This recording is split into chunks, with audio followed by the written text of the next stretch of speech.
Hey everyone, Assalamu alaikum. This is Iftikhar. Today I'm gonna share you the 5 seconds rule by Mel Robbins. Mel Robbins তার বইতে বলেছেন আপনার লক্ষ্য অর্জনের জন্য কাজ করা উচিত আর কাজ করার জন্য প্রবৃত্তি তৈরি হওয়া উচিত। যখন প্রবৃত্তি তৈরি হবে তখন আপনি কাউন্টডাউন করবেন 5 4 3 2 1 and start doing it without wasting time and delay. তা আপনাকে কাজটা করতে হবে। ধরুন আপনার লক্ষ্য হচ্ছে আপনার স্বাস্থ্যের উন্নতি করা। এখন আপনি যদি আপনার শোবার ঘরে আপনি যেখানে ঘুম যান সেখানে যদি পায়চারি করেন তাহলে আপনার প্রবৃত্তি তৈরি হবে ঘুম যাওয়ার জন্য, বিছানায় শোবার জন্য। তো এই কাজটা না করে আপনার করা উচিত মাঠে যাওয়া, যেখানে আপনি এক্সারসাইজ করেন সেখানে যাওয়া, অথবা জিমনেশিয়ামে যাওয়া।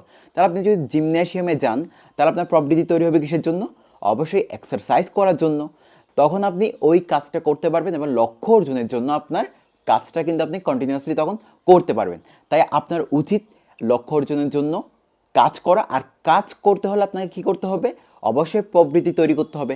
আর যখনই প্রবৃত্তি তৈরি হবে তখনই আপনি কাউন্টডাউন করবেন 5 4 3 2 1.